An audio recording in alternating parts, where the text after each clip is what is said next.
Good evening, everyone, and Chag Urim Sameach. It is the last night of Hanukkah, and we are thrilled to be with you as clergy tonight and sharing in this special celebration together. So tonight what we wanted to do is to, recognizing that this will be the last night that our candles will be burning, we wanted to talk about where and how we find hope and wonder in the world around us, both in sort of the traditional places that one might expect us to look and also in the non-traditional places in our secular world. And so that's what our conversation is going to be about tonight. And our hopes are that you will use this to think about where you might continue to find hope and wonder in your worlds as well. So Rabbi Schwartz, let's start with you. Where are the places that you find hope and wonder, both traditionally and non-traditionally these days? Yeah, I connect both of those things actually to a sense of community. So some of that community, certainly I find like in shul, through connection to Jewish community. And some of that community I find also in my experience of music, particularly live music, but music in general. And in terms of shul, there are two lines from the Amidah. One is a line for me of hope, and one is a line of wonder. In terms of hope, I love that line. It's in the weekday Amidah, in the prayer paragraph about Tefillah, where we say that we hope God will not turn us away feeling empty from that experience. It's not a promise that what we ask for exactly will happen, but it's the sense that we will find meaning in that experience. And to me, that's very powerful in bringing hope into my heart, into my mind, that meaning can be found through the tradition and my connection to that community. And the other, in terms of wonder, is in the Modim paragraph, and that line, Nisacha shebechol yom imanu, that there are these miracles that are, it's Hanukkah, it's miracles, right? There are these miracles that are with us every single day. If we can but find the will and the strength and the courage to see them. And those two lines always get me. So that's from the lens of the tradition. Music is a huge part of my life. It's a funny thing that at the end of the day, I will be known as the Grateful Dead rabbi. Like that's going to be my signature line. I mean, that's it. No, people won't remember much else, but that they'll remember. And in music, there's community for me, for sure. That's an important part of the Grateful Dead scene, that sense of community and sharing the music with other people of like mind. And we're going to weave in a track from originally the 1974 Grateful Dead record, Wake of the Flood, and the track is Eyes of the World. And it gets back to that sense of wonder, of opening your eyes, seeing what's around, being sensitive to it. 22-minute version from the June 1991 Meadowland show. Wake up to find out that you are the eyes of the world. Your heart has its features, its homeland and thoughts of its own. They now discover that you are the song that the morning brings. Heart has its seasons, its evenings and songs of its own.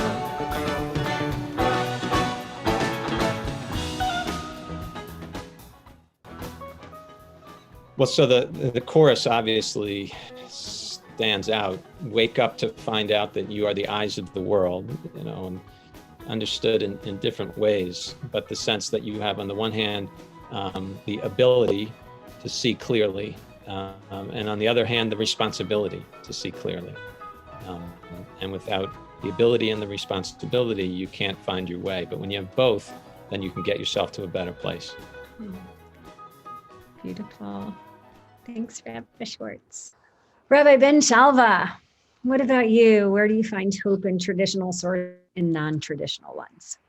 I love this question. Thank you, Rabbi. What are the pieces of of scripture or literature or art that stop me in my tracks, where I'm suddenly going through the motions of my life and paying greater or lesser attention depending on the moment. And then all of a sudden I encounter, let's say, a verse. It stops me. And all of a sudden I'm sort of filled with a sense of that this world is much larger than I ever thought. And the questions in it are much deeper than I ever imagined. And that's a sense of this wonder, and which fills me with hope. For me, hope is sort of the opposite of feeling like humdrum and mundane, So this first verse that I want to share is from the book of Genesis. So it's Breshit. And just so that if you have it, if you want to look it up later, it's Genesis or Breshit chapter 25, verse 22 in Genesis. And it's the beginning of a parsha called Parshat Toldot. And it's in the start of the story of Isaac and Rebekah's marriage, and the twins of Jacob and Esau are about to be born. And Rebekah is having, either pregnancy pains or labor pains. And because it says that her kids are struggling in her womb. And at that moment, she says something. The Torah tells us that Rivka says, Im kain lama ze anochi. Im kain lama ze anochi, which means, if this is so, why am I? She sees her struggles and her pain and her suffering, and she is able to transform it into an opportunity to come closer to the source. It's not about things are rough and I'm in pain and so woe is me. It's about things are rough and I'm in pain and why am I? Which is like the big question that we all ask. She's in pain and it turns into wonder. But I actually think that pain is the constant. It's the assumed quality of life. All of us go through pain. Hopefully not too much, but we do. But the question is, what do we do with it? That you can turn suffering into something, into a question, into a deeper path to God. To me, that's totally hopeful and wonderful and a great way to use one's life. The non-Jewish piece, though I don't know if I'd call it a secular piece, that I brought with me is the complete stories of Flannery O'Connor, which now she was a Catholic writer in the Deep South in Milledgeville, Georgia. Her stories are also this question of how do we find wonder and awe, and she often puts it, where can we find grace in our lives? Where does God's grace appear in our lives? All of her characters are exquisitely imperfect. So no one's getting it right. No one's got it figured out. To me, that is also incredibly hopeful, that you don't have to be perfect. You can make mistakes. You can kind of stumble around looking for God's grace on earth. And you don't even have to get it right. All of a sudden, God's presence in some way appears, and it's this gift. And for me, that's very hopeful too. So now we are going to turn to ask you, Cantor Blatt, that very same question. Where do you find hope and wonder in traditional and non-traditional sources? So I wanted to tell you about wonder that happens in the Torah when God tells Moshe to go to Pharaoh and to display God's wonder in the hopes that Pharaoh would free the Hebrews. And this moment is a special moment because it inevitably leads to the liberation of the Hebrews. But it still was questioned by Pharaoh and his magicians with his dark magic. But it is this moment where wonder is displayed. I mean, there was a staff that Aaron actually took, and it turned into a serpent. So we see these miracles, and it sparks something within us as well, something childlike. So that actually brings me to my secular example of the Louis Armstrong, What a Wonderful World, which really just goes through such beautiful imagery of things that we are hopefully can see the wonder in, and can make us feel like a child wondering at the world and noticing how beautiful it is, because I truly believe that is a main reason why we are here, is to wonder. So happy Hanukkah. I hope that you find the childlike wonder within you this evening.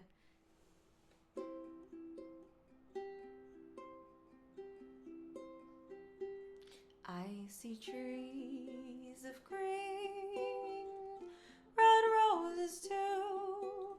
I see them bloom for me and you, and I think to myself, what a wonderful world.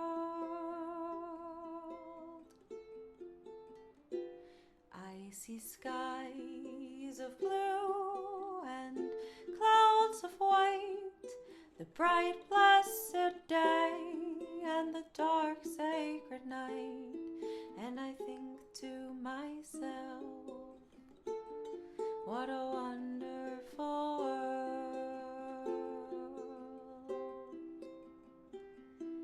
The colors of the rainbow, so pretty in the sky, are also on the faces of the people going by. I see friends shaking hands, saying, how do you do? They're really saying, I love you. I hear babies cry, I watch them grow. They'll learn much more than I'll ever know. And I think to myself, what a wonderful world. Yes, I think to myself, what a wonderful world.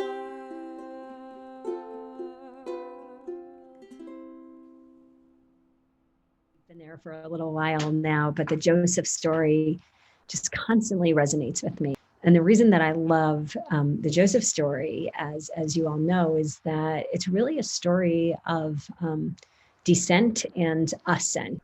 It doesn't get much darker, right, or more sort of hopeless than Joseph's life, if you think about it. I mean, from the beginning, we see him at 17, and the Torah tells us, and this always makes, it hurts my heart to read this, but, every year we get to it, and it says his brothers hated him so much that they couldn't say a kind word to him. And to just think about a family that has that kind of animosity, or, it's almost like they're repulsed by him, like they detest him. And so it just feels like it's such a bad place to be for him, like even within his own, home or family, a place that's supposed to feel safe and, filled with love. And then we move beyond that, and we see, as if that's not bad enough, then his brothers, decide that they want to get rid of him. And they actually sort of decide that they're going to kill him, and they throw him into a pit, and then they have a picnic basically at the side of the pit, without really, seeming to have any cares, that they just tried to kill off their brother Joseph. And then if that couldn't get any worse, they decided why just kill him when we can actually benefit from his death? So let's sell him. And then if that couldn't get any worse, then he gets accused of, sexual harassment or impropriety, and he gets sent to prison. It literally is worse and worse and worse and worse and worse. And then all of a sudden we see that Joseph, his muzzle turns. He begins to soar. He finds his way out, and he starts to make a relationship, and he starts to have purpose in life, and he starts and he marries, and he has a family, and it literally, he ends not only sort of just so far at the top, right? The number 2 in all the land.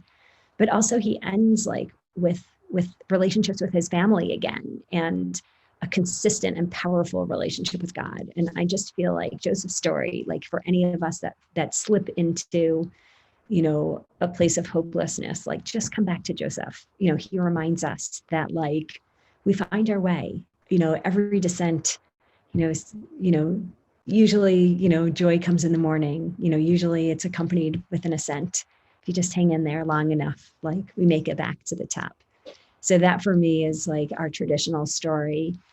And the non-traditional story that we'll share today is from one of my favorite shows, Wicked. Something has changed within me. Something is not the same. I'm through with playing by the rules of someone else's game. Too late for second guessing. Too late to go back to sleep. It's time to trust my instincts. Close my eyes and leave. It's time to try defying gravity. I think I'll try defying gravity, and you can't pull me down. I'm through accepting limits, 'cause someone says they're so. Some things I cannot change, but till I try, I'll never know. Too long I've been afraid of losing love. I guess I've lost. Well, if that's love, it comes at much too high a cost. I'd sooner by defying gravity. Kiss me goodbye, I'm defying gravity, and you can't pull me down. Okay, I hope you loved that as much as I did. So the words to Defying Gravity, they make my spirits soar when I'm feeling down or when I'm feeling stuck. There's something in the music and in the words that just remind me we can take off at any time. We have it in us to soar. So hopefully that's a message that resonates with you too. Cantor King, how about you? The first thing that came to my mind was the book of Tehillim, Psalms, and specifically, I thought of Psalm number 8, which contains these words, which I think are wonderful. When I behold your heavens, the work of your fingers, the moon and the stars that you have set in place, I think, what are we that you should remember us? Mere human beings, that you should be mindful of us. Yet you have made us just a little lower than the angels and crowned us with a soul and with splendor.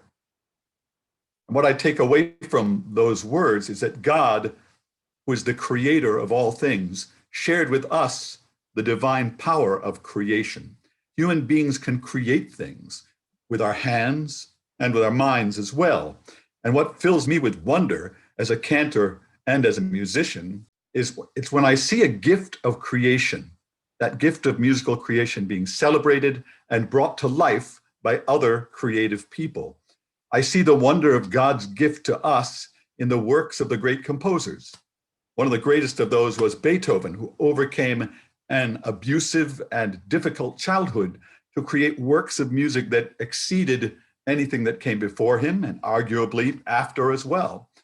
One of his most wondrous works is his Ninth Symphony, which he composed while almost totally deaf, which audaciously included a chorus and soloists singing these words by another great creator, the great German poet Schiller. The words are known as the Ode to Joy, and this is the English translation. Joy, bright spark of God, daughter of Elysium, we enter your sanctuary burning with inspiration. Your magic power reunites all that human error has divided. All people become brothers and sisters under the influence of your gentle wings. Those words are just so full of meaning. And my sense of wonder at these words and at this music is evoked even more when parts of this work are performed outside the concert hall. This is from a flash mob from the ancient German city of Nuremberg. And it really expresses to me that idea of wonder in the music and in sharing that music with others.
So as you've just seen from that remarkable piece shared by Cantor King, the way music can bring out in all of us the sense of both hope and wonder in our lives. On behalf of Rabbi Saroken, Cantor King, Cantor Blatt, Rabbi Shalva, from Bethel, from our officers, everyone in the congregation, we hope that each and every one of you will take a sense of hope and wonder that you've experienced during the 8 days of Hanukkah, hopefully sharing some of those times with us forward into the months and into the new year that is about to begin. Chag Sameach. Chag Sameach. Yeah. Chag Sameach. And we'll